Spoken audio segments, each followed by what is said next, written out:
All right, you guys, thanks for joining me live tonight. This is a very special episode with my good friends, Bill Alvstad and Keith Myers of the Seahawks Playbook Podcast. You know them, you love them. They're friends of the show, friends of mine. We're going to talk about a couple of off-season topics today. We're going to try to identify the guys on the roster that we believe are blue chip players. Do the Seahawks have enough of them? How do they kind of stack up to the rest of the division? We're going to talk about players on each side of the ball that we think might benefit the most from the new coaches, schemes. We're also going to talk about some beer and, as time allows, some other fun topics as well. Bill and Keith joining me next, and we'll take your questions and comments as well on this live edition of Seahawks Forever. Welcome to the Seahawks Forever podcast. In-depth analysis on everything Seahawks. And now, here's your host, Dan Viens.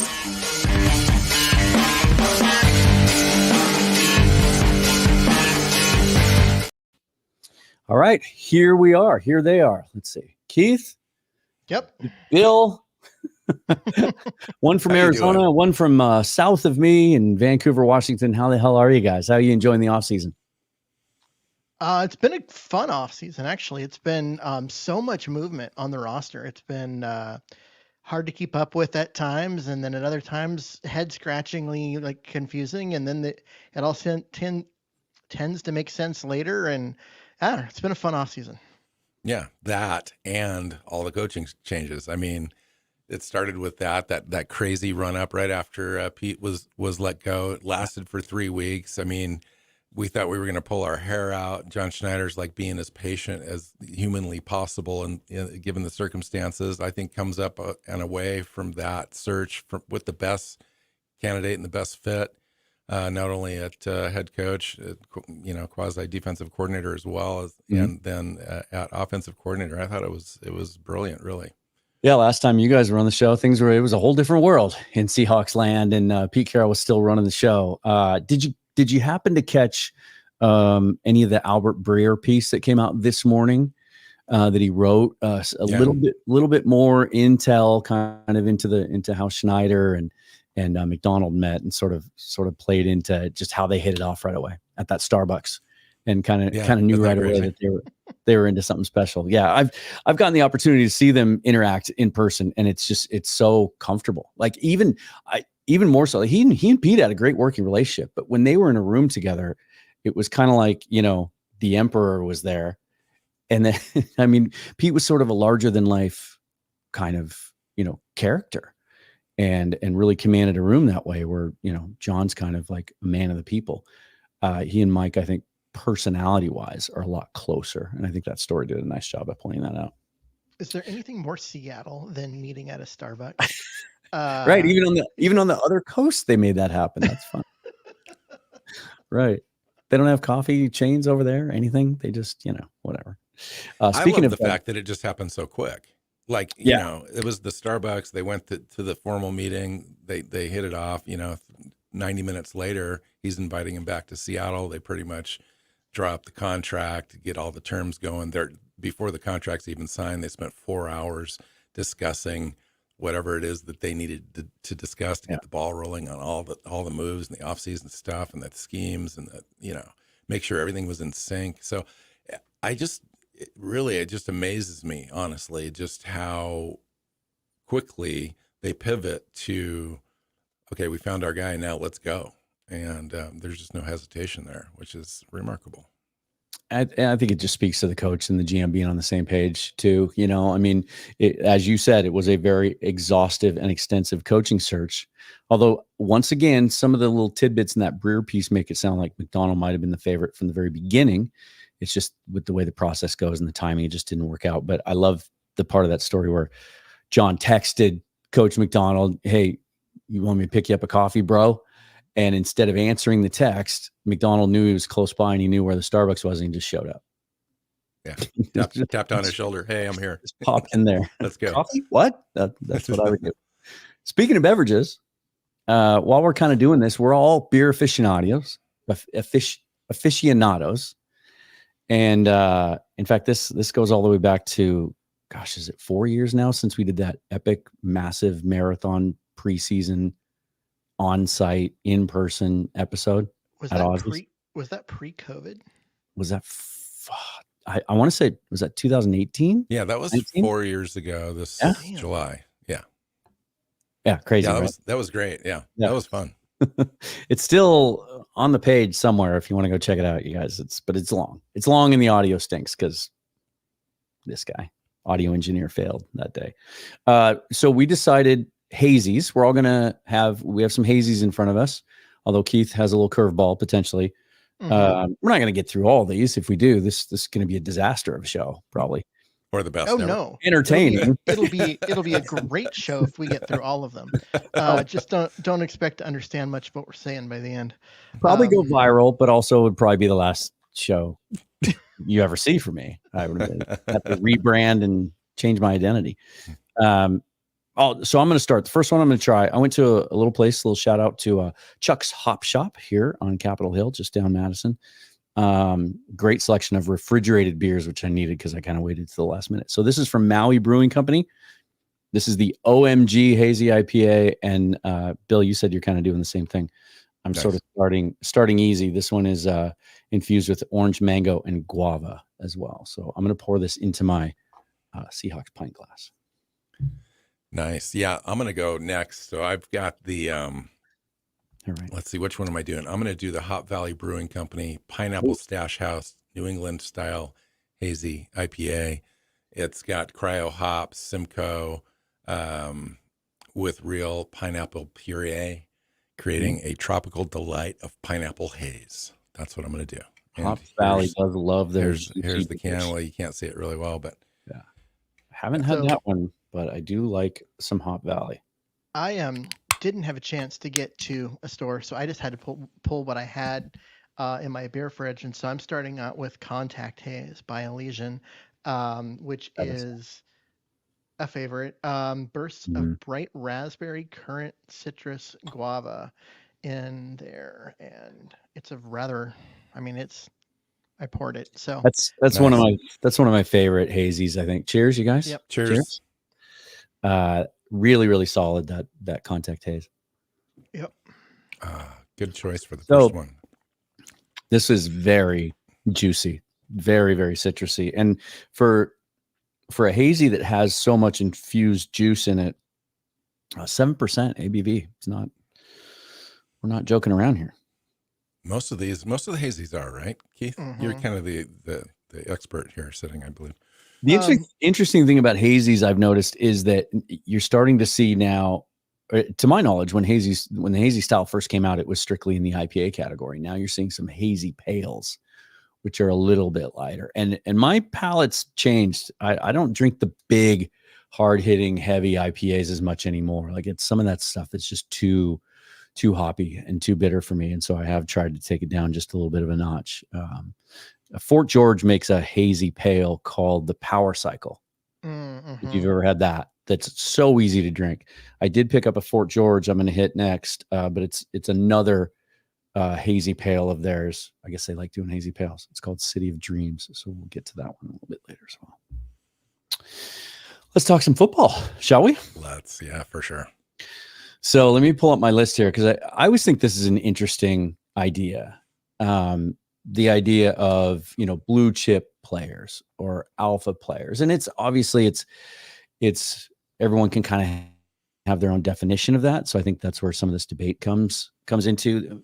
I guess my definition of a blue chip player is, it's not really tied to accolades because those can be so subjective. So, I guess perennial all-pro potential is kind of part of the definition, but also kind of player that affects the outcome of a game on a consistent basis, that other teams have to game plan for, that other teams would love to have, they're exceptional players.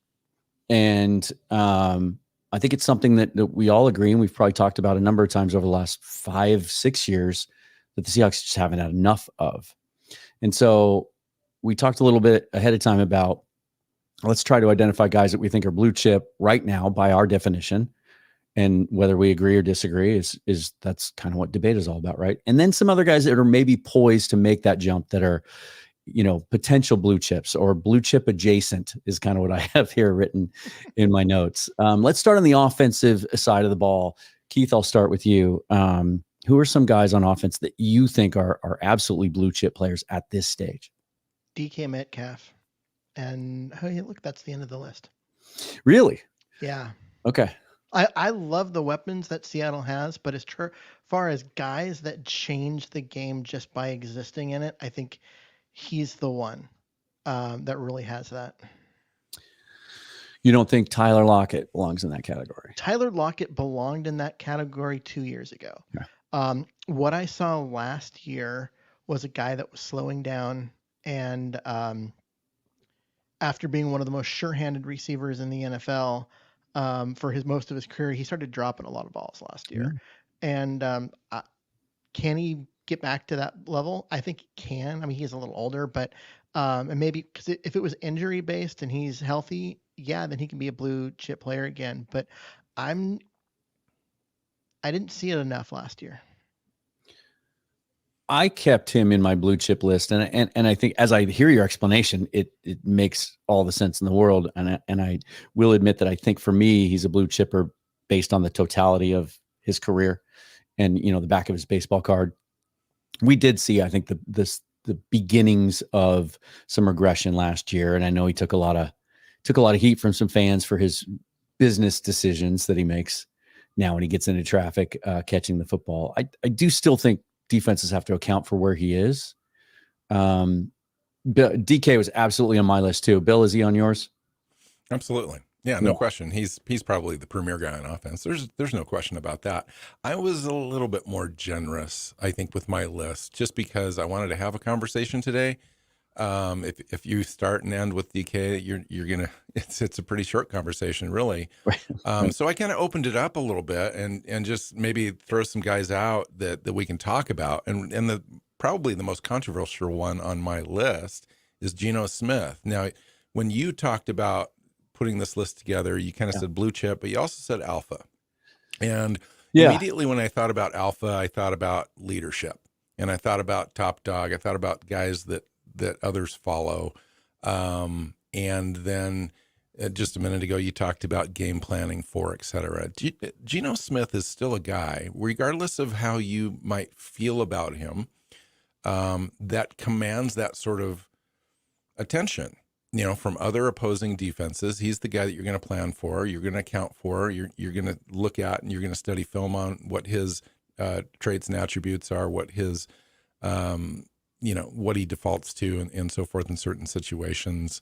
But by that definition, every quarterback, even the bad ones that play a lot, like Daniel Jones. That's not necessarily true. No, I disagree with that. I totally disagree with that statement. I think Geno Smith is a top 12-ish quarterback in this league. I don't think you can say what I'm saying about a guy that's, 24th, 25th or whatever. We can have that argument or whatever. But I think that Geno needs to be in the conversation anyway. If we do have time a little bit later, I'd like to get your guys' input onto a topic that I discussed on a show a few days ago, where I kind of had an exercise of trying to pinpoint other quarterbacks in the league that I would trade Geno for straight up, and kind of try and determine where he fits in the league that way. I'd love to have that discussion a little bit later.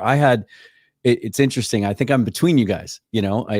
Keith, was very, very specific and a little bit more unforgiving, I guess is the word in handing out that title. You were a little bit more generous. I think I felt kind of in the middle because I had Geno on my list, and then a couple hours ago I was going over it again. I thought, I don't know, and I think I allowed myself to think that I don't think other people would consider him a blue chip player. Most other people. He's not a blue chip player. And how many? There are. It certainly depends on how you look at it. You look at it from the Seahawks point of view, and you go, how many quarterbacks would you trade Geno Smith for? I came up with 9. Ask the other question. How many NFL teams would trade for Geno Smith given the option? As we sit here today, probably none, because they all think they've fixed their quarterback issue in the offseason. I think this would have been a debate in February that would have made, would have been a lot more compelling. I think. Yeah, but and this number even when he was on the market, though, he still didn't really command a lot of True. attention. I mean, we can talk about that. The number would have been like 4. Yeah. So I don't think of him as a blue chip player. He's not a No. He's not a guy that just changes the game when he comes on the field. That doesn't mean he's not a good player. Right. I did move him into blue chip adjacent. I think if he clicks with Ryan Grubb, I think there's more to be had there. He has a big time consistent dynamic year all the way through. I think the discussion could be a little different next year, even given his age. Mm-hmm. And then I do, and I wrestled with this one for quite a while too. I mean, I guess what made this discussion easy is we didn't have to consider any of the offensive linemen. although I do have a couple of them in my blue chip adjacent list. But I also had Kenneth Walker, and I really wrestled with this one, and I ended up putting him there strictly because of physical talent and upside. I do believe that he has top 5 running back in the league upside if used properly, and if the coaching staff can kind of unlock his upside and sort of tone down some of his I don't know what the word weaknesses, but bad habits, I guess. Just sort of tighten up some of his running style. But still, that's only 3. He's on my list. Even being generous, I mean, that gives me 3 on offense, which isn't, when you look around and you look at the other contenders, it's not a lot. Well, so I look at, when you say blue chip adjacent, yeah, Walker is definitely on there. And I would add when healthy, and that's a big if. Lucas on the offensive line. Because if you look at what he did 2 years ago as a rookie, he was dominant. He looked like he was going to be, an all-pro. But then he hurt his knee, and so we don't know what we're going to get out of him this year, and whether or not he's going to be a guy that goes back to that, or whether it was just a flash, and that's all we're going to get from him. So to me, it was adjacent simply because we don't know yet, but that potential's there, and we saw it. We saw it for like 12 games. And we even saw when he came back last year, and he was clearly not anywhere near 100%, and you could see it, and he still made that group better just by being on the field. I mean, if you talk about adjacent guys, I mean, I've got Ken Walker on my main list, but then after that, I've got Tyler Lockett. He's diminishing a little bit, but he's still going to be a guy that you're going to want to account for. As defined originally by Keith with DK Metcalf. I agree with that. That's the way the league defines blue chips. I just figured we'd have a larger conversation on here.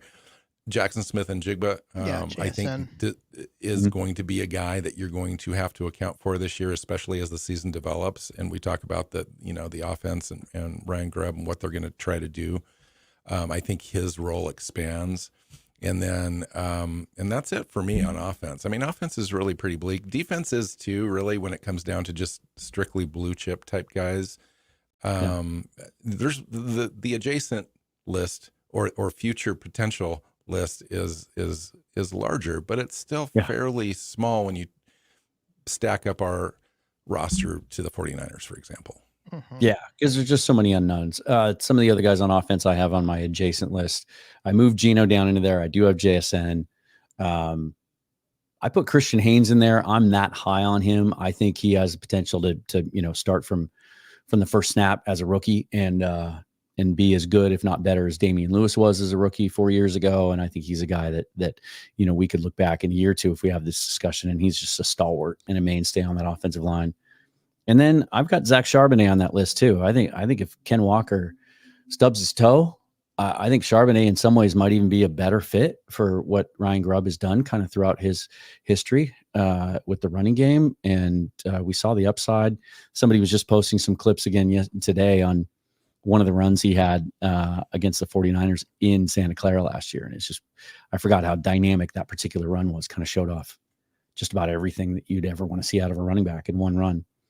I just wish we would have seen more of it, which wasn't just that he just didn't get very many opportunities, and the offensive line was so bad in front of him. I have Charbonnet on mine too, and Noah Fant potentially as a guy that might break out this year, given the opportunities increased that I think that he might see, and then Christian Hayes and Oluwatimi I think are guys that could potentially reach that potential, given that they start and the offense really gets in sync and stays on the field longer than we have in the last couple 3 years.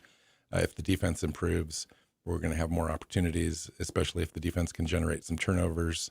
I think those guys could potentially have breakout seasons. Couple of comments here. Misfit 74 says he would just go DK and K9. And then this one's a little off topic, but Polar Knights says, love the show. It's a perfect evolution of beard growth.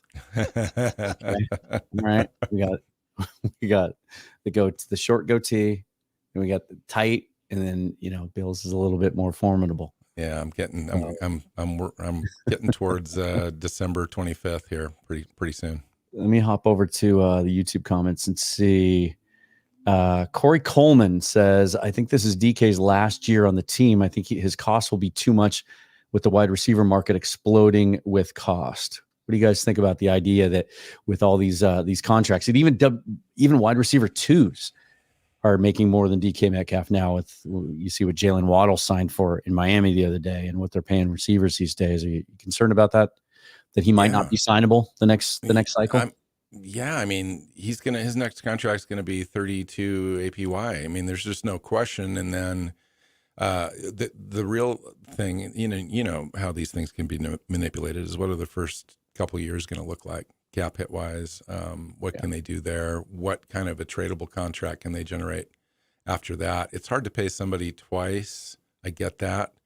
But he's also the guy. I mean, he really, and especially if they tailor some of this offense around him and kind of create space for him, which we always thought we wanted to see, and it just didn't happen under Shane Waldron's watch. And so creating a little bit of space for him to move in space after he gets the ball, yards after catch potential with him is just off the charts. But I get it. He's going to be the most expensive player on offense if we don't pay Geno.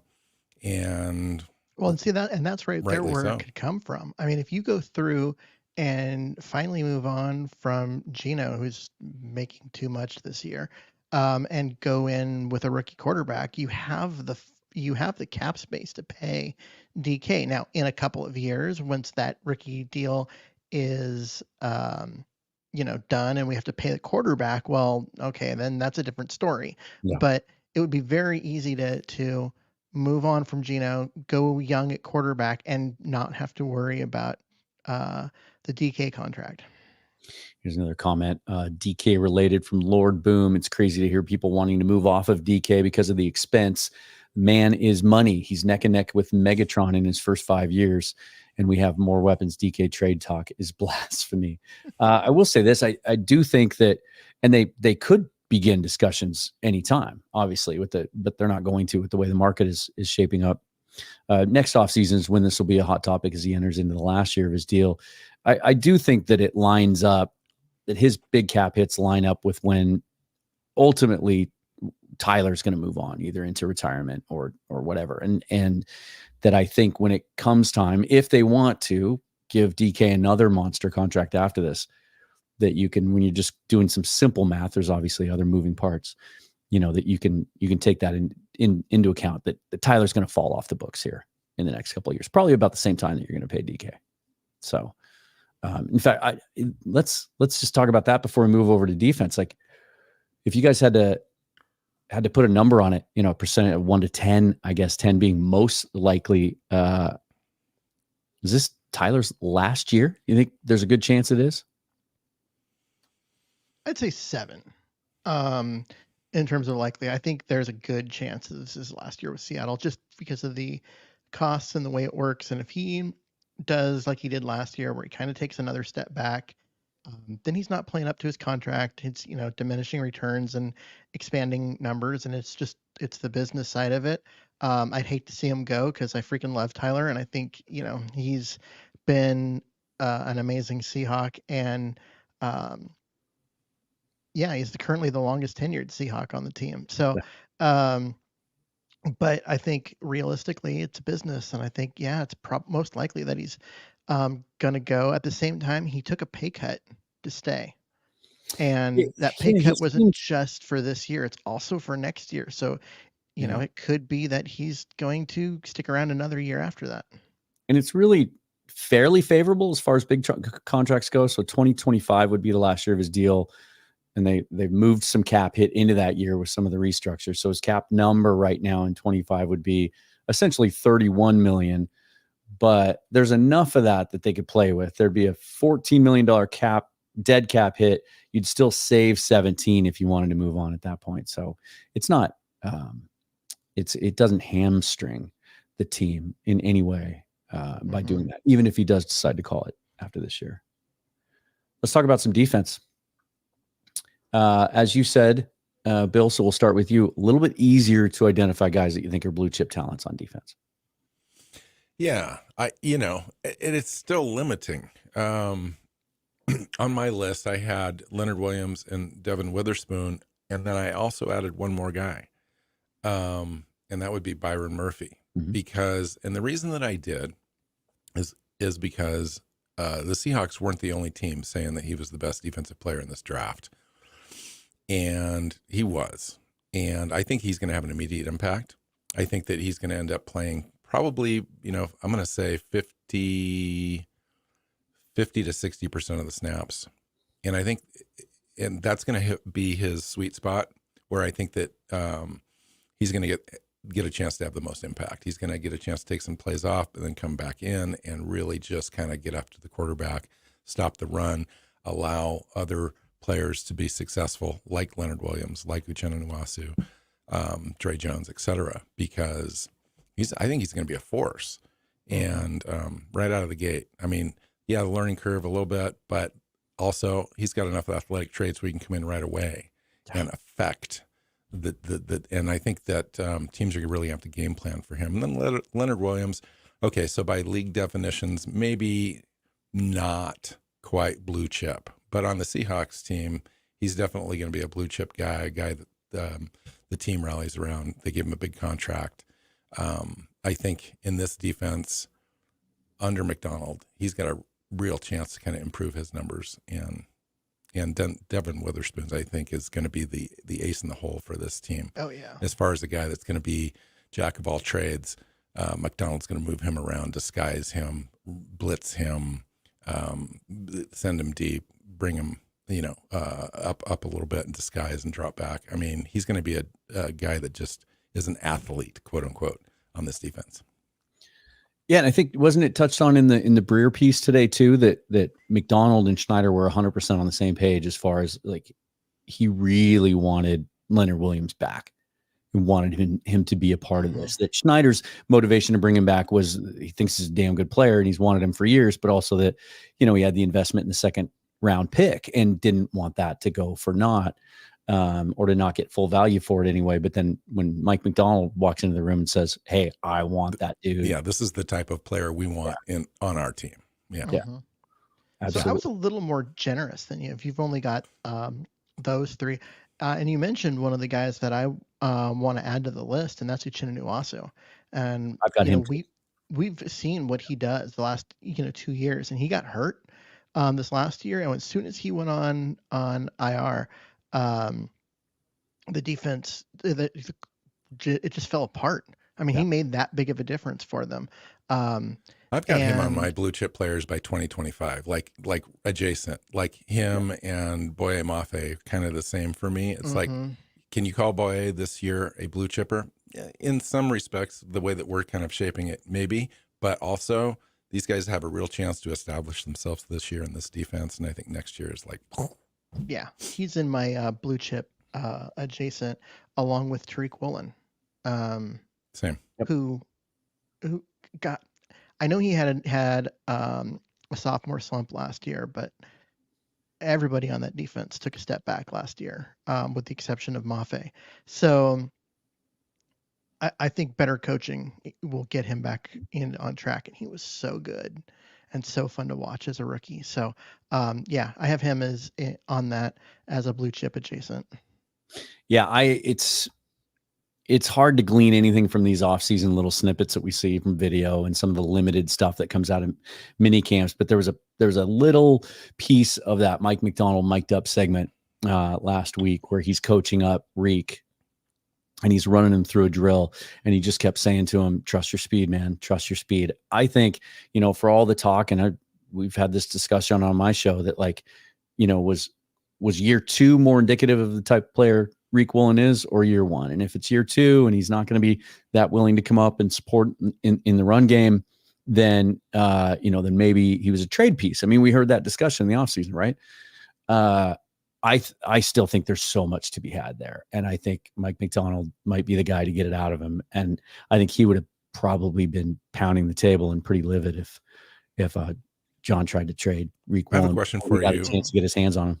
I have a question for you, Dan. So what do you think about Carl Scott as the defensive backs coach staying on, being the only coach that was retained when they did have troubles? Like Keith mentioned, everyone kind of fell off last year, including the defensive backs. I mean, obviously we were 25th or 26th defending the run, but we were also 25th or 26th defending the pass. I mean, we're just bad all around. What do you think about that and how that affects a guy like Riq Woolen? He knows him well. He knows what he can do, what he did his rookie season, what he didn't do last year.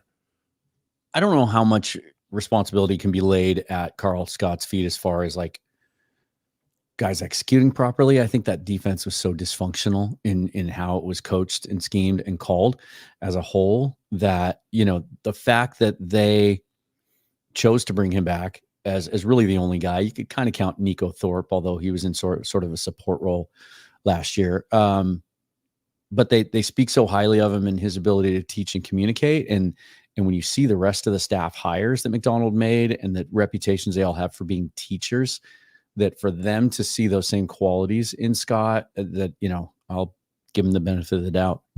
I don't put those issues on coverage at his feet unless we see it again. Right. Mm-hmm. I think we've got pretty much the same list there. I had my blue chips were Williams, Witherspoon. I had Murphy, and I did have Nwosu. And then I have Mafe and Woolen in my adjacent group. I did something interesting, and I just went and took a quick look through depth charts about an hour before we hopped on around the NFC West, and one other, and just off the top of my head without like doing a hard dive statistically, right? Guys that I would think from the outside looking in are blue chippers on the other teams in our division. First, I looked at the Chiefs, right? Because the Chiefs rule the land. And I pinpointed 7. I was surprised it wasn't more than that. But then I looked a little deeper, and I'll kind of get to that. 49ers, I counted 12. And it was pretty easy to get there. You just go down their depth chart and you're like, blue, blue, blue, blue, blue. Blue. So it's a stacked roster. Still a gap there. Yeah. Rams, I only had 4 to 5, just mostly because, and most of those are in offense. They would have a long blue chip adjacent list though, because I love a lot of their young talent on defense. And so that could be a much different discussion next year. And then Cardinals, I kind of had to stretch to come up with 5. So it kind of gives you an idea. I mean, we kind of settled on 7 to 8 for where the Seahawks are. Now, I will say this, when you look at some of those other depth charts, you see the teams like the 49ers, 12 blue chippers, but they're paying all those guys too. And they're at that point now where when they want to pay the rest of them, like they got to pay Hufanga and Greenlaw and some of those guys, if they come back healthy, like then someone has to fall off. And you look at the rest of their roster, and it kind of reminds me of 14 and 15 with the Seahawks, where you had your core that was awesome, but you're paying them all. And so you couldn't sign the middle class in free agency, and you're drafting a little lower because you keep giving up draft capital. The rest of their depth chart doesn't look as great. I don't think they have as many guys in the pipeline that are kind of on the way. What do you think the window is? Based on I think it's until they have to pay Purdy. So 2 years, because really you get a break on that first year, right? Because you get to discount the first cap hit really heavily. They've got 2-3 years. They've got 2 years. They're not going anywhere anytime soon. Yeah. No, they're good. Their depth has definitely taken a hit, and they lost a couple of guys. Yeah, if they have a bad injury year, they could have an off year, but they've got a window that's 2 or 3 years open. But they've also got a lot of blue chip talent. They've got some. Overall, that's been a good roster now for 3 years, and it's going to continue to be a good roster for the next couple. And then they're going to have to really make some tough decisions on that defense. And they're thinking about that because even though they have all those blue chip guys at key positions, just because they're not sure about Ayuk and Samuel long term, they go out and draft a guy in the first round at wide receiver this year. You gotta say this. You gotta say this from just sitting back and watching. I hate the 49ers, but I love the way that John Lynch and Kyle Shanahan have built this team over the last 6 or 7 seasons. And they had the benefit early of having the high draft picks and so forth. I get that. But nonetheless, you do a good job with that, bringing in a couple key free agents, a couple, a trade, for the running back. Even though everyone thought they were crazy, given Christian McCaffrey's injury history, they bring him back. That works out, And they just signed him to a massive contract too. They signed him, they just re-upped him. Yeah. It's kind of crazy, but I do kind of admire the way that John Lynch kind of built that team because when he was hired, didn't we all kind of go, oh, they hired a TV guy? This is going to work. Right. But he's a really good general manager. He's done a great job. When they hired him, it was, so they hired a guy who was a former player. Basically Shanahan's going to have control over everything. Right. And it's been a good pairing. They've worked well together. Yeah. It very much is, Pete and John, the first 5 years, except for they've kept it going longer than Pete and John did. Yeah. And, there's some signs there though. The 49ers. If they don't have another great year this year, I could see some people getting nervous. Trent Williams now is talking about wanting a new deal at 35 years old. They still don't know. It doesn't sound like they're any closer to agreeing with Ayuk. And they got, 2 of their better defenders and Greenlaw, Hufanga coming off major injuries. I feel like the margin for error this year might be a little bit wider. But it's going to be one of the storylines of the season for us is how much of that gap maybe. And I like what the Cardinals are doing. They're kind of young in their rebuild, but Austin Fort's got a really good handle on being a GM. And the one thing that is kind of the wild card thing that I didn't think was going to actually be possible was that the team, the players, the organization, the coaching staff would follow Kyler Murray. So Kyler Murray injures his ACL, right? And I thought, that's it. That's it. That's maybe even the last time he's in a Cardinals uniform. Kid goes out and rehabs like mad. Really hard. Shows up at the facility all the time in the off season. Everyone's watching him work hard. He comes back early from that thing last year, appears in 6 or 7 games. The team immediately responds, gets behind him, rallies around that, is competitive in all those games. They didn't win a lot. I think they won 4 games, but they were competitive in 7 or 8 games, right? And then they had a great offseason, and then they had a great draft because they had 7 picks in the top 100, something like that. Yeah.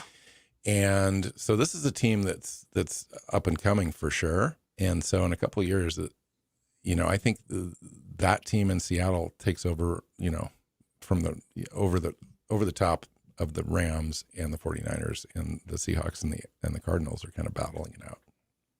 I do think some people need to pump the brakes a little bit on the Cardinals being one of the darlings and one of not yet. They're not the You're Lions seeing it yet. You're seeing it, aren't you? People are already starting to pick them as their I like they're still a year away. They're still a year away. Yeah, they're still a year away. But you've seen the projections. You've seen people picking the Seahawks to finish 4th in the division, right? I think they're getting a little ahead of themselves on the Cardinals. Just because you draft 11 players. I like their draft this year. A lot of dudes on that list are guys that, I mocked dozens of times of the Seahawks, players I liked. I don't know that they have a lot of oh shit players in that draft that I'm scared of, right? For where they are, it's exactly what they needed. They just need good players everywhere. Evan Brown is going to be their starting left guard. That's kind of where they're at. That's where he is right now in the depth chart. Yeah. Hey, do you want to open up another beer? That's what I'm doing. I was thinking that one. It's time for number 2. I'm going to go with the City of Dreams So this is from Fort George, which is down in Astoria, Oregon. So down not too far away there from you, Keith. Yeah. And it is Love Fort George. It's a hazy pale. So it's only 5.5%. So I'm taking it easy on my second one. And let me see if I can find the hop content here while you guys are doing that. Putting on the reading glasses. Do I look smarter? That's why I've got mine. Just go with it. Oh, see, it doesn't tell me the hops here on the can. So mine's the Drake Brewing Company Smells Like Juice hazy IPA. That's the name of it. Yeah. Does it? Yeah. It's got, let me see. Yeah, it smells like papaya a little bit. Guava papaya. By the way, Bill just came back from the tropical paradise, right? So that's what you can see the sun. You can see the sunshine. Yeah, I did. I pretty much spent 4 days at the pool. Nice. And live music at night. So we went to kind of a music festival and live music at night, pool and drinks during the day. It was phenomenal. I highly recommend it to every human that is in a position to do it, because you only live once. Right. You guys are being nice to yourselves. For number 2, I went with Elysian's Full Contact Imperial Hazy IPA. I left that one in the fridge. Okay, we're stepping up. And it's peach, tangerine, vanilla are the notes that are in there, and it is unlike the first one, which was very light in color. This one has got that amber look to it, and it is it's a lot. So mine, I pulled up their tasting notes on their website. So it claims to be as hoppy as an IPA with the ABV of a pale ale. It's a combination of Citra, Mosaic, which is one of my favorite hops. I love Azaca, and Huel Melon, which I'd never heard of. And then a bunch of different malts in the flavor profile. It does. You can see it's a little bit of a lighter body. Yeah. Anything that's made with Mosaic is probably going to be good because it's hard to get. And it's a little bit more of a, there's just not a lot of places you can buy it from. And guys like Frame, who were the 2019 mid-sized brewer of the year at the Great American Brew Fest, pretty much buy up a large chunk of what's available in this area. And no one else can get it. And so, if you like anything with Mosaic, I do have a Mosaic brewed one for my third one, but I don't know if I'm going to get. See, if I knew we were going to talk about that, I do too. For my third one, I have Modern Times Hazy Mosaic. Nice. If you can find a Mosaic IPA, I suggest it because that is a good hop. There's a brewery up here, not too far from me, called Sea Pine. That's relatively new, but they've won a bunch of local awards, and they have a Mosaic Pale that the first year that they produced it was named by Seattle Magazine as the best beer in Seattle, and it's fantastic. Shameless plug: if anyone from Sea Pine out there is watching and they want to sponsor the show, I'd be happy to have those conversations. Let's see, where do we go next? This was your idea, Bill. Let's pinpoint a couple players on each side of the ball that we think are going to benefit the most from Ryan Grubb and his new schemes and his new coaching staff, and then Mike McDonald, what he's doing on defense. And we started on offense last time. Let's start on defense this time. Let's start with you, Keith. I think I want to start with Tariq Woolen. I think that this is a coaching staff, specifically McDonald, but then the guys he hired that do a good job of not just trying to plug square pegs into round holes and say, hey, go do this. They build what they do around the talents of the players that they have. And when you've got an athlete and a player like Tariq Woolen, go do what he does best, because he's a special player when he's allowed to do what he does best. And I think you're going to see him have just an amazing season this year.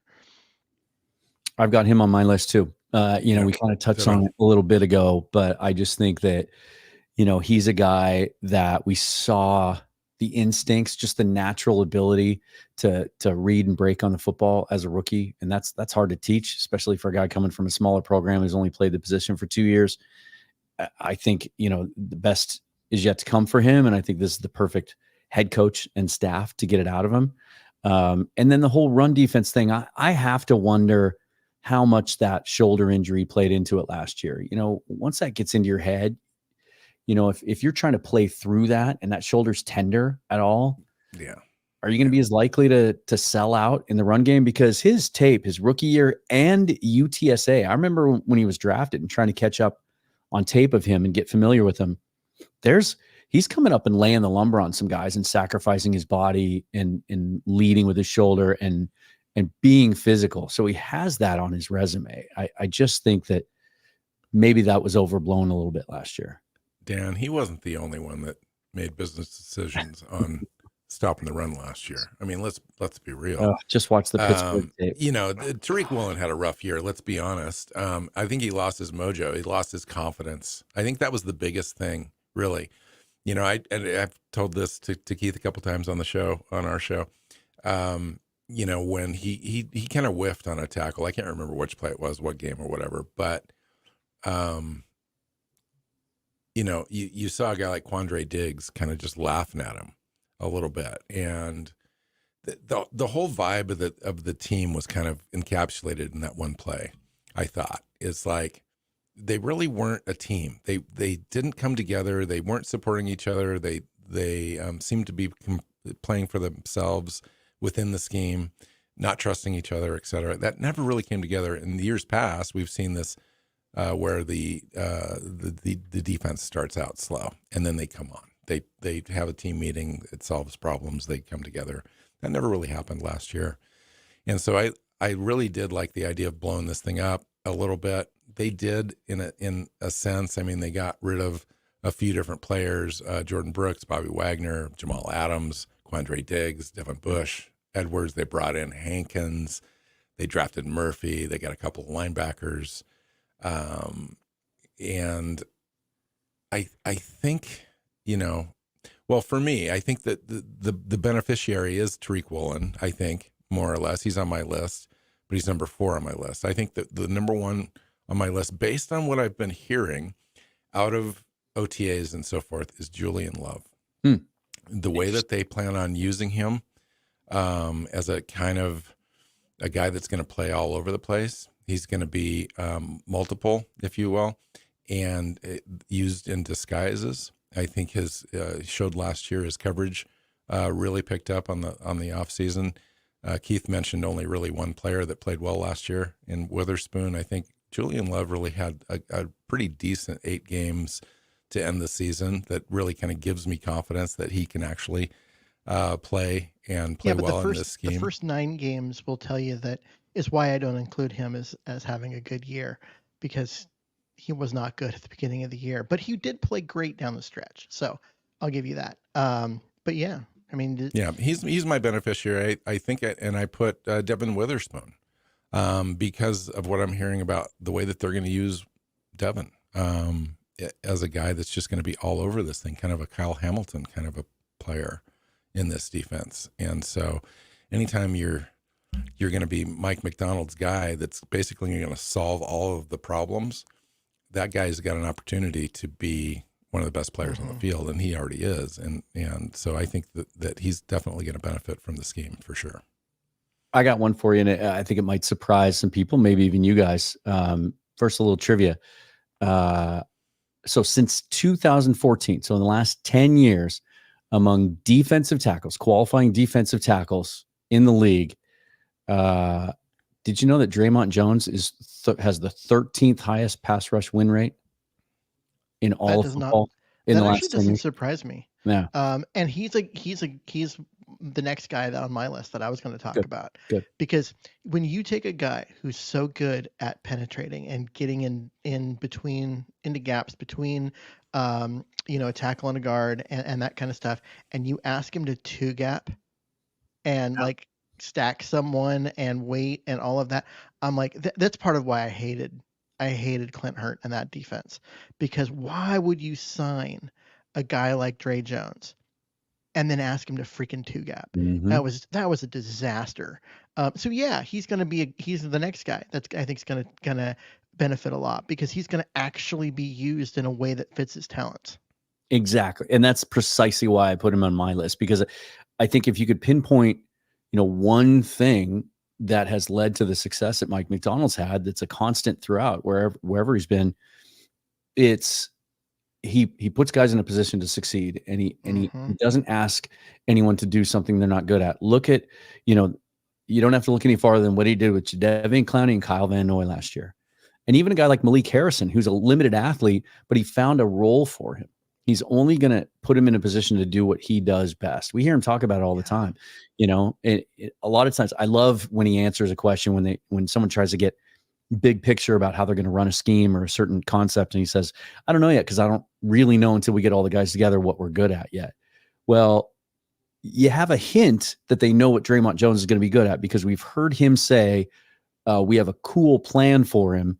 And then we've seen the workout videos where he's working a little bit more on some athletic stuff, maybe shedding some weight, maybe going to play outside a little bit. They're just going to let him get after the passer. And that's what he's done better than everybody except for 12 other guys from the defensive tackle position in the last 10 years. So I think McDonald's the right guy. And I think that's why they didn't even entertain the idea of trading him this offseason, because let me get my hands on him first. And let's see if we can unlock that $51 million in value out of him. Yeah. And then we'll see. Totally. So I got a question just around before we move to the offense. Like, how do you guys feel so far? And really, that's all it is kind of a feeling. I get that. But how do you guys feel about the defense this season based on all the conversations you've had so far in this offseason about the defense, about the draft, about the free agency, about the scheme and the coaching staff and so forth? Are you guys like completely optimistic? Or are you just still a little bit reserved just because it's hard to tell? Keith, you go first. I'm optimistic. I think this defense is going to be good. When we were talking blue chip players, there were a lot more on defense than on offense. And I think that especially you look at where they're good, they're good up front. Seahawks haven't been good up front since Cliff Averill and Michael Bennett left. Mm-hmm. They're got good up front now. They're good at corner. Yeah, they've got some weaknesses. They're not good at middle linebacker. I think that's going to be an Achilles heel for them, and it's going to hold them back. But I think that, and maybe even safety a little bit. But overall, they're good where you need to be good, and I think we're going to see a major improvement in this for that reason, and then mainly just because I think they vastly underperformed their talent last year. Part of it was just a terrible scheme. And part of it was because they were bad and because they weren't a team on defense. You had too many guys like Quandre Diggs just making business decisions and not playing hard. And I think that goes away. I think that is not allowed on this team anymore. And anyone that tries to do that is going to find themselves on the bench. And I think we're going to see a huge improvement in the defense, even though it's not a perfect roster. Yeah, I'll echo those sentiments. I think that, we all agreed that last year, just as Keith said, the talent underachieved last year, and that it just wasn't coached well enough and put in a position to execute well enough, but that we should have been better on defense than we were last year. And then you go out and I think you significantly upgrade, for the most part, the roster. And even the questions you have at middle linebacker, I know I'm going to take some heat for this because nobody loves Bobby Wagner as much as I do, but he had physical limitations in his last year in Seattle, and teams picked on that. And there are going to be some things that they can do scheme-wise and coverage-wise now that they just couldn't do before, at least not do well. If Bobby was on the field 98% of the time, like he was. Are you a little worried about Dodson and Baker being injured and not even available to do, Not yet, because everything they're saying is that they're going to be fine. And, and unless they're not, then it becomes an issue. And then we'll start talking about maybe having to make a move before the season starts. But, they're telling us everything's going to be fine. So we'll find out. We might find out, maybe with mandatory minicamp the next couple of days, maybe we'll see Dodson out there, because it sounds like he was a little closer to coming back. But in the meantime, I don't mind getting the extra reps for some of the young guys and Tyrese Knight. Let's talk again at training camp and we'll see how I feel. But I do think that, I said this the other day on my show that I think Pete Carroll's probably sitting at home. He's a little bit pissed off because he's probably thinking, why couldn't I have this roster? Mm-hmm. Like they go out and they add to a position of strength by, bringing in Jonathan Hankins and adding Byron Murphy in the draft. I mean, Carroll's got to be, kicking himself for not being around for that. And we get a healthy Mike Morris back. I kind of had him on my sort of honorable mention as guys that I think could benefit from Mike McDonald if he's 100% healthy, because he's the most unique guy along that line. And then you go to a secondary group that we all thought was fine, and you add, 2 players in the draft who we like. So you add to a position of strength there. And I just think when you got rid of the two, I think one of the two biggest problems on defense, I think, were the 2 safeties. Yeah. Adams just physically was not available and wasn't good at what they were trying to ask him to do in any way. And Diggs just looked like he didn't care most of the time. And so to get both of those guys off the roster and their salaries off the roster and replace them with guys that just actually want to play football, I think they get better. Even if they're physically less talented, I think the defense is better there. I'm a little concerned because the middle linebackers and the safeties are all on 1-year contracts, but it just, kicks the can down the street a little bit as far as I think they can be significantly better this year. And I feel like I should be more reserved and more, conservative with my expectations on the defense, because that's kind of who I am. And I'm kind of the curmudgeon of, the Seahawks. You're very coverage optimistic area. tonight. Yeah. But I know, right? Must be the haze. But I like what John Snyder did with the defense. I really do. And my natural curmudgeon-y nature is just not getting in the way. I think the defense is going to be good. Now, I don't think they're going to be top 10, but I think if they're 14th instead of 28th or 30th or whatever, however you want to judge them by last year, that's a massive improvement. Seahawks finished dead last in the NFL last year, number of offensive plays run. And a lot of it was because that defense couldn't get off the field. I think, like you said, and even because the offense couldn't convert a third down. Right. That didn't help. Running on second long over and over and over again doesn't typically help either. But I'll say this from another perspective too, as someone who's, a season ticket holder and goes to the games and has seen the energy and the atmosphere and the advantage that crowd used to give the Seahawks at home, dissipate over the years. It's because in my opinion, almost 100% because they don't play defense anymore. They haven't the last couple of years. That's what drove that. And not being able to stop teams or continuing over and over and over again to watch your team, give up 3rd and longs is deflating. And so you just don't, it's physical. You come home. I used to come home from games in 13, 14, 15 and just be exhausted. And I couldn't talk for 2 days. That hasn't happened because, people just they let up a little bit. And I think that's going to come back quickly once this defense starts to run around, make plays, get turnovers, get to the quarterback, stop the run a little bit, not just be a sieve. It might not happen week 1. It might not happen overnight. It took half a season for McDonald in Baltimore before it kind of clicked in. And even then it really coincided with them getting Roquan Smith also, but it might not be perfect initially, but I also think the talent is so much better overall, like we've said, that it gives you more margin for error. And I think they're going to come out and just be much more competent defensively from day one. Offense, Keith, I know you've got to get out of here in about 15 minutes. So I'll let you start on a couple of guys that you think are going to benefit from Ryan Grubb on offense, who I poured some Cabernet for just the other night. So I will say, lovely family. I would start with Fant.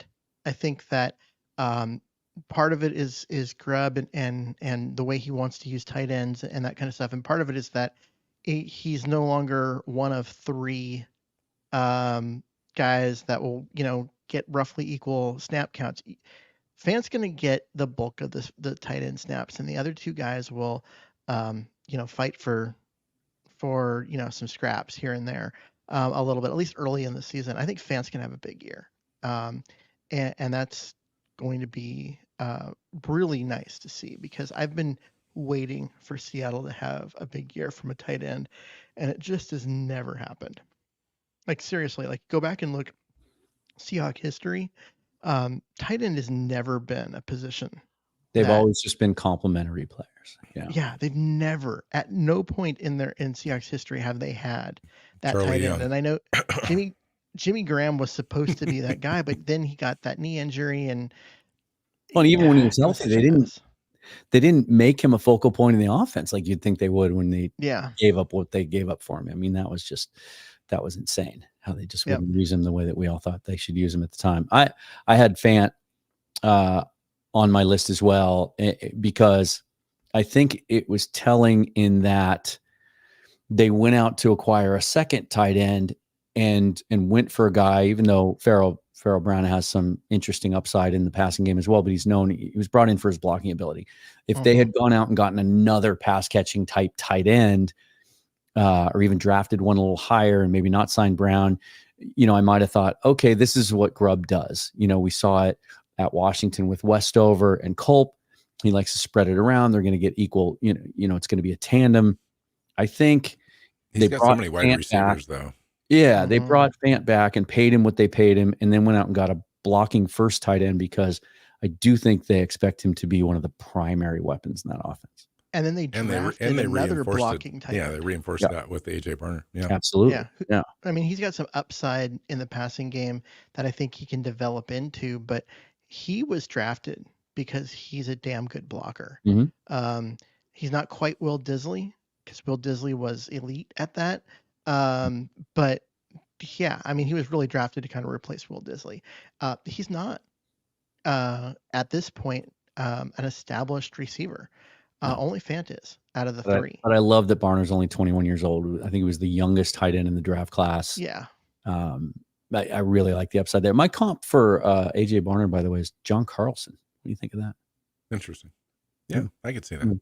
He wasn't. Great John Carlson at either. was a better better receiver at Oakland, right? He was at Oakland Raiders. We're thinking about the right guy, right? No. You're thinking of Zach Miller.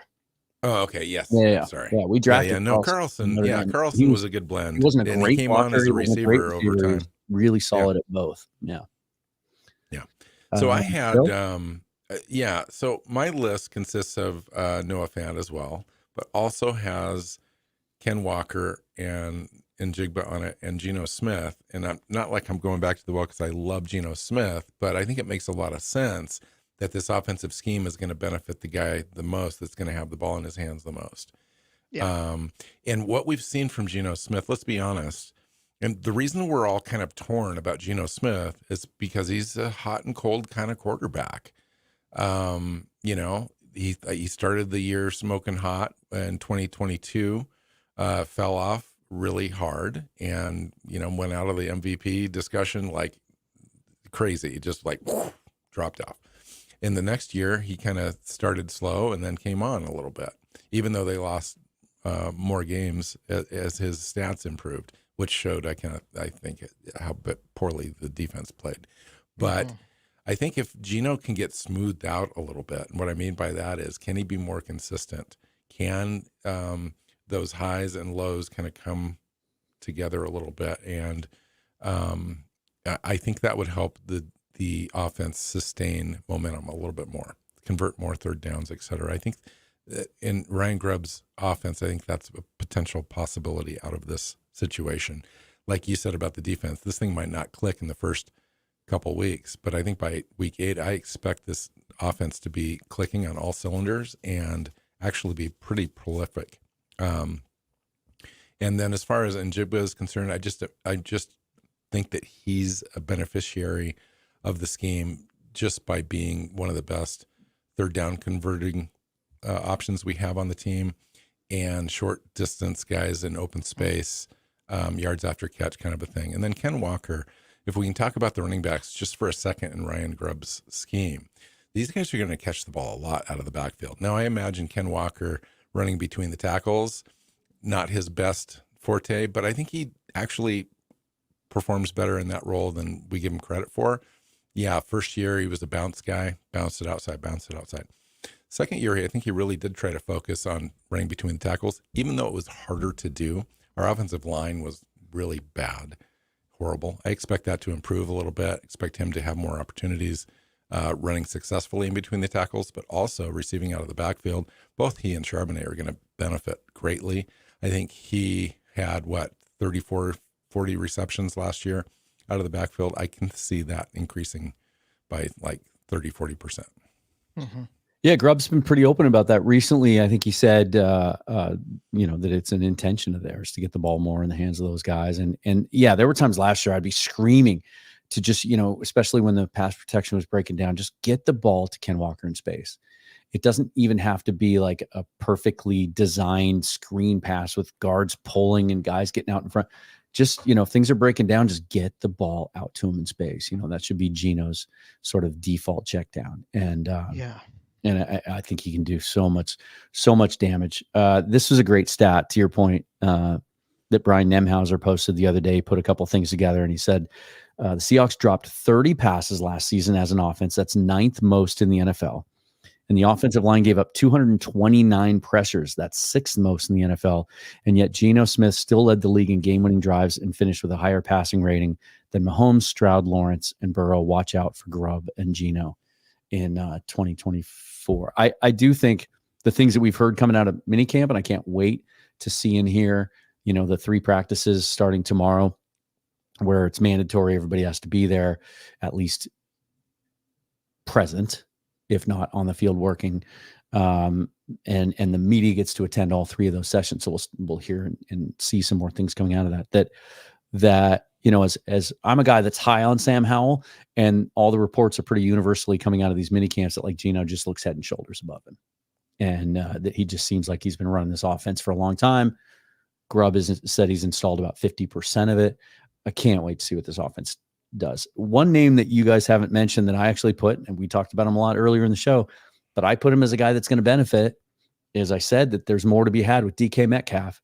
And I think, we saw Ryan Grubb's history is when he finds mismatches, he continues to hammer away at them until you can stop it. Just look at what he did with We've never done that with DK. And that's DK's look at what he did with Adunze last year. And Adunze was his ex. And he just, I know as a Coug, and Keith, this more 2 years ago in Pullman than last year, but we just could not stop the deep ball. And once it was like blood in the water, once he realized we couldn't do that, he just kept, it was bombs away. So when we drafted DK Metcalf, all of us, I think even you, Dan, were conservative in our expectation. We were trying to tamper expectations down a little bit on DK Metcalf and hold back our excitement of the potential. Because he was limited. And then after the first year, we was like, oh my gosh, we can't do that anymore. And I found myself building this list thinking, well, I don't know, maybe I shouldn't put that on DK, blah, blah, blah. It's like, maybe we should. Maybe we should expect 1,400 yards from DK and 12 touchdowns. Absolutely. And almost 100 receptions, because the kid's got it in him. The kid's already when you watch him play, he's a fighter. Like he fights through triple teams and double teams constantly, and guys extra hitting him because he's a physical player. So guys kind of want to hit him. And if he can kind of take it back to the league and just really have Grubb execute an offense that puts him in space, if that can happen, sky's the limit. I mean, really, sky's the limit for that kid. I feel like I didn't have him on my list was simply because he's already the team's number one receiver. Yeah. And if he's already the team's number one receiver, like he's not going to be the number 0.5 receiver, right? You can't go higher than number one on that. And so he's already going to have a lot of the opportunities. He's already going to have a bunch of touchdowns. He's already going to have, opposing teams putting, a safety on him on top, as well as a cornerback on almost every play. I don't want to be like, yeah, do more. Yeah. You've been awesome, but be awesomer. I just really think like, I think the people that are critical of DK always are trying to tell me about what he can't do. right? And this kind of goes back to something that was a mantra of Carroll's. It's like we focus on what a player can do, and I've heard other coaches say that, of course, as well. I think it's just a good way to approach. He did so good at that his first like 4 years, Yeah. and then he seems to have forgot that mantra. Yeah, but I think my retort to them is always, and they want him to be a more flexible, twitchy, guy that goes up and makes acrobatic catches and out muscles guys for, high points, a bunch of balls. And that hasn't typically been what DK does. And look, the reasons that he slipped to where we drafted him at the end of the second round were legitimate reasons. He's not really, agile in quick, short area. He's not great in a phone booth. But what I would say to those guys, and one of these days I'm going to put a bunch of clips together and just do a show on it, is when I think of DK Metcalf, I think of late in games, key moments, middle of the field, covered, right?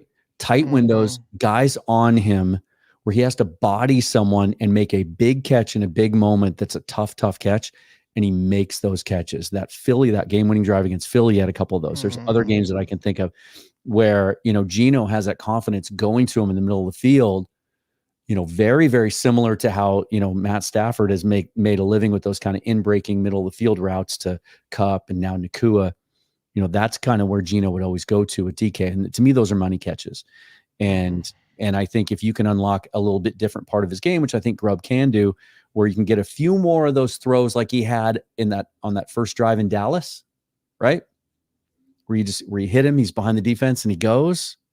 I think that's the kind of part of his game that hasn't really been unlocked. We haven't seen a lot of those. Just like he should be leading the league in yards after catch. I mean, the guy's just a physical beast. Let's give him some opportunities. Take more deep with shots. 5 yards in front of him. I mean, 5 yards is a lot in the NFL for DK. Not just the deep shots, but can we freaking see him on a crossing route where that speed just has him pull away from people? Yeah, and then hit him with the ball in space, and his you're going to see that this year. Field. So I guarantee you, Keith, you will see that this year because they do a lot of rub routes in Grubb's offense. So you're going to see him get rubbed open for sure. Yeah, just get him on a crossing. I get Waldron's well respected, and that's why he got a job really quickly after he got let go, and all of that. But God damn it, can we get DK Metcalf on a crossing route where he can use that speed at doing something besides going deep? Yeah, I think we're going to see it. Keith, do you have to get going, or can you spend a couple of minutes maybe? I can spend a couple more. Let's look at some comments and questions. Let's go over to YouTube here and see if we've missed anything here. I just want to see. It's an interesting concept that maybe is part of a bigger discussion, but we're talking about wide receivers and getting paid. Corey says the wide receiver market is oversaturated too. You can find first round talent in the second round now in the draft.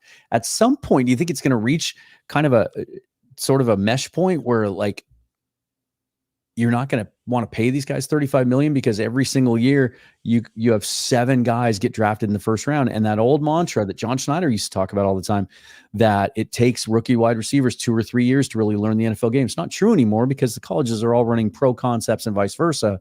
And these guys hit the ground running at some point, maybe not to the extent that it's affected safeties and running backs. The stars are always going to get paid, but maybe some team at some point is going to have to say no to some of these guys, right? Well, yeah, I think at some point, because you can look at the draft, and the draft, and it's not every year, but God, it feels like every year we're like, wow, this is a really deep wide receiver class. Wow, this is another, and it will be really next year too. Yeah. And so at some point, you just you know what, just make a point of drafting a couple of wide receivers every year, and they can be your 3rd and 4th guys in year 1, and then they can be your 2 and 3 guys in year 2. And when it's time for them to get paid, let someone else pay them and just draft another couple guys. Those, and you're going to those see comp teams picks, start to do that. There's those 2 comp picks that we get next year are going to be key because you start with 7, you have 9. Now you can move around a little bit in the draft. You're going to need a starting left guard. We already know that.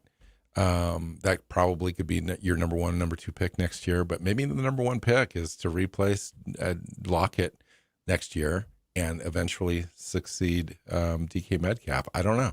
I mean, it's tough. it's tough being a GM Receiver makes a because lot of you've sense got for the so next year, many 100%, yeah. holes, right? Yeah, you're right. No, Mhm. it seems like drafting a wide receiver early is a luxury pick, but sometimes it's an essential pick because your offense still needs to move the ball and convert third downs, and you can't do that without a nice trio of wide receivers. Yeah. And with the draft continually, like almost every year, being really deep at wide receiver, you can get what used to be a first round talent in round 2, and you Mhm. could get what used to be a second round talent in round 3. So why wouldn't you use one of those, day 2 picks on a wide receiver and build your offense that way and keep your costs down? Yeah, I agree. Have you guys had a chance at all really to kind of peek at what next year's draft classes is purported to look like? I've looked a little bit, but until they start playing, Yeah. I mean, I remember when we went into one of these this time during a year, and everyone was talking about how Spencer Rattler was going to be a Heisman Trophy winner and the first overall pick the following year, and he promptly lost his job 6 weeks into the college season and had to transfer, and he just came out and was a 6th round pick or something this last year, and yeah. So I don't look at it too much until the guys actually get on the field. I've been in Mexico, so I have no idea.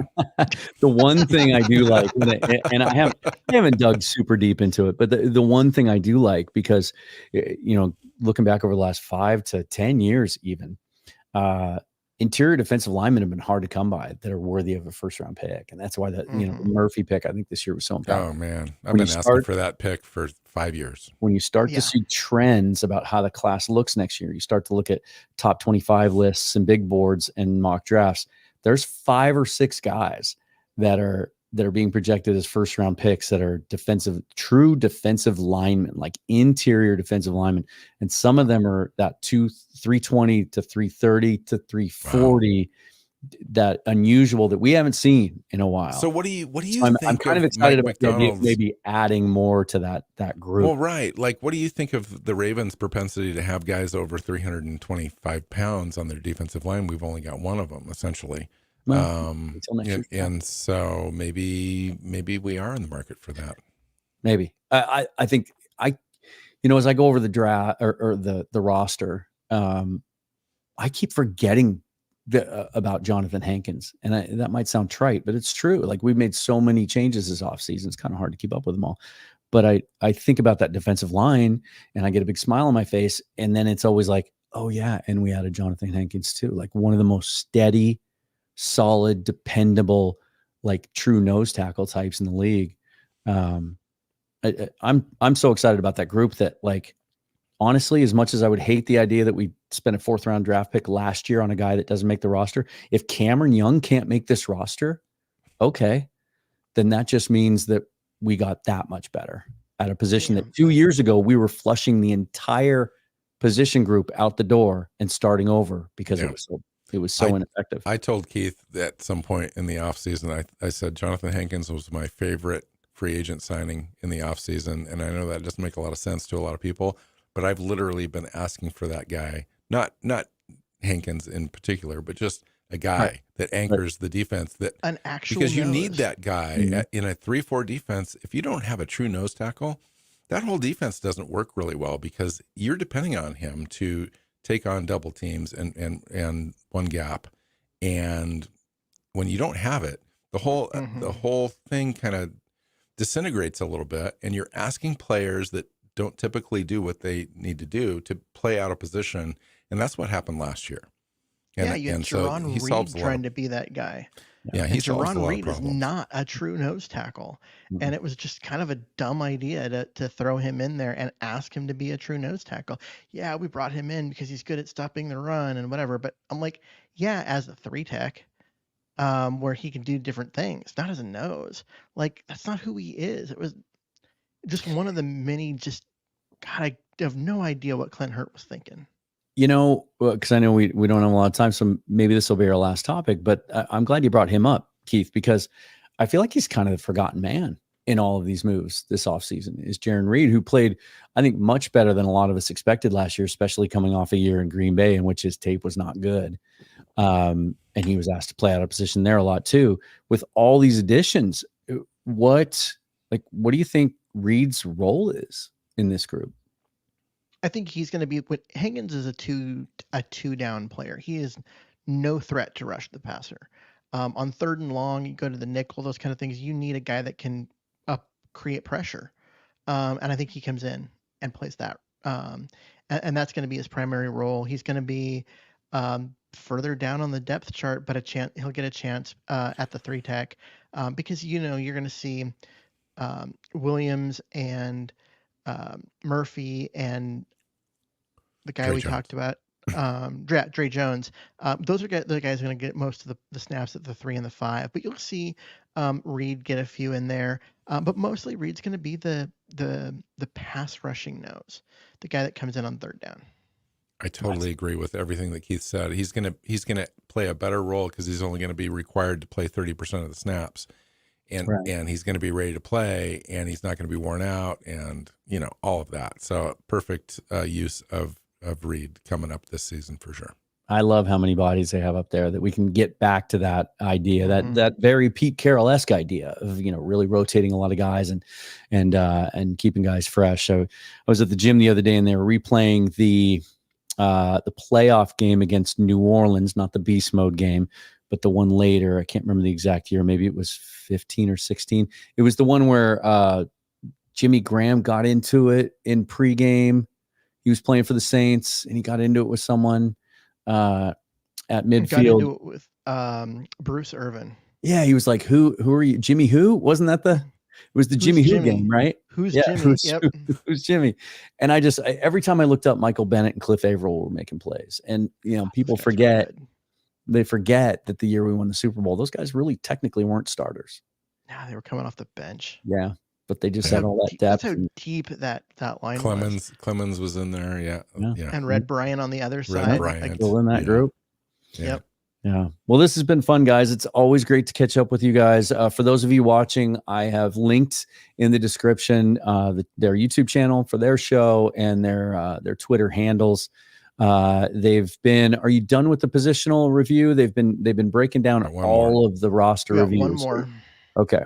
Love that series. How do you guys plan to handle the rest of the month? It's a little tougher to come up with content this month and try to think of creative ways to have some discussion. Yeah, I mean, we've got a schedule. I just can't remember it right now. I've had 2 hazy IPAs. Me too. No, we've got a lot of stuff going on. We've got a question and answer show coming up that we do annually around the 4th of July, which is always fun. And we'll do a coaches show. We'll look at the scheme. We'll obviously get into training camp at the end of July and really kind of sink into it for sure. But the off season's a bit challenging. Sometimes you kind of come up with some topics and interesting things to talk about when we try to do it. I mean, this is our kind of 8th season of doing this on our show, 575 shows into it. Haven't missed a week, right? You still have that streak going? We still have that streak. Yeah, isn't that crazy? That's crazy to me. Yeah. So check it out if you are so inclined. We appreciate it. All right, let's do this. Let's get. We're gonna have a little bit of music to take us out here. I'm Dan at Seahawks Forever. To follow me, be sure to subscribe to the channel and all that stuff, and go check out the Seahawks Playbook Podcast and give those guys a sub as well and follow them. It is well worth your time. Forever and always go Hawks. Thanks you guys for joining me, and thanks everyone for viewing and engaging and commenting and all of that. We'll see you next time on Seahawks Forever.